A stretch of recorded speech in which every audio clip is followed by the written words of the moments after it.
Welcome back, friends, to the green screen that looks amazingly like the inside of Lantern 1 here at the remote outpost in the FLA.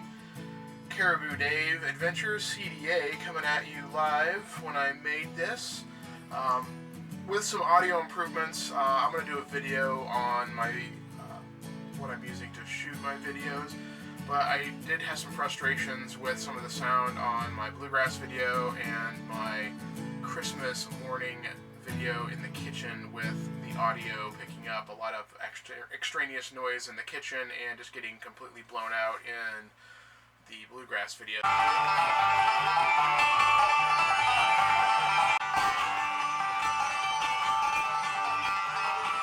I picked up a Tackstar SGC-5988 powered mic, and when I first got it, I had some issues with it. I was using this and my Z grip in the Pontoon Island video. It was the first time I used this mic, and I will stick some audio footage in and video footage of what it sounded like every time I'd move my hand on my grip. With the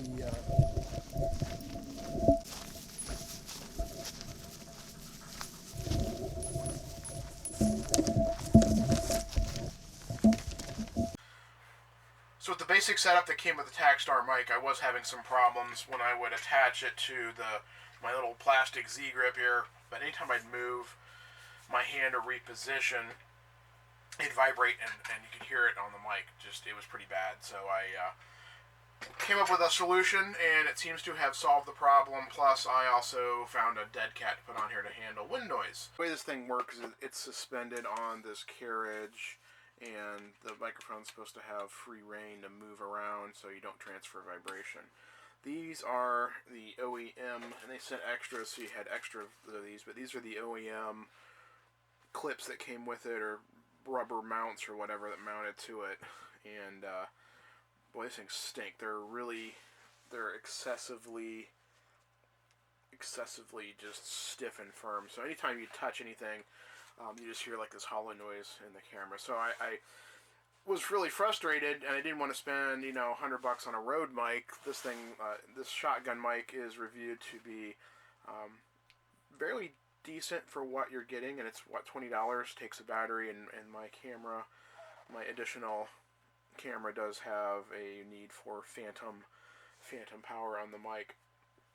So what I did is I was picking my brain. I'm like, well, I need something boingy to dampen any vibration that would be getting to the main unit here on the microphone. What do I need to do? And I was like, well, rubber bands. Well, rubber bands for braces or something like that. Then it dawned on me that O-rings for various things would be the solution, or at least I hope to be a solution. So what I did is I initially went over to an Ace Hardware, and they're like 79 cents each at Ace. I took the initial step of buying those O-rings and cleaned out Ace, so I had some different sizes, but I hooked them on the microphone here, and they're very boingy. So then what I did is I went on the Amazon, and I ordered for $6, which was less than I paid for the rings. I ordered 100. These are silicone 1/4-inch O-rings, and I will, let's see, do I have the diameter on here? Well, of course it's not on here. These are the rubber O-rings that I got. They're 9/16 by 7/16 by a 1/16 is the number 41. These are a number 10, I believe, on the packet I got from Amazon. There's 100 of these in here. Apparently they'll work for faucets or camera mounts or whatever you need to. But I bought a bunch of these rubber O-ring mounts, and guess what? Seems to have pretty much solved the problem. I haven't changed the front ones over to the silicone. The silicone rings are a little stiffer, and I was concerned that it actually might start sending vibration down again, but it really hasn't.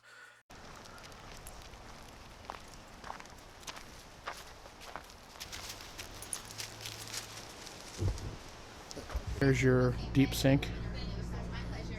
And so I might change those over, and they're red. They're very snazzy color. The other thing was, it does come, the Tackstar does come with a foam wind deadening cover for it, but it really doesn't work. So on Amazon, I did find a It was like $9. It was a dead cat. It's not, you know, maybe the best looking dead cat, but it works great. I had it at the my pancake video that just came out recently over at DeLeon Springs State Park. It was really windy, and I used this mic for most everything. And you're going to slide this on, cover that comes with it. And so anyway, here's a big fuzzy dead cat, and it worked really, really well. I was pretty impressed. So here's the setup. So for $20-ish for the Tackstar SGC 598 shotgun mic, and $9 for the dead cat that goes on it, and I spent $6 on these O-rings. I spent about $8 on the others, but anyway, if you didn't do what I did and experiment, the hack is for under $40. You've got yourself a pretty darn good basic mic that you can use on your camera. It gives you good sound. It cuts out a lot of the ambient noise. Coming to you here in the FLA. In about 2 months, I'll be back in the OH of IO. So look forward to seeing everybody up north. And there may be a meetup on the Mohican in June. We're working on details with that, with following the Fitches, some more camping with the Shrags, and possibly some others for a spring meetup in June. So just be on the lookout for some information on that. Everybody, remember, do what you can, where you are with what you have, or what you got to find, and try to do it in the affordable route. So, Carry Dave, the adventure dog who's sleeping nearby. See you soon.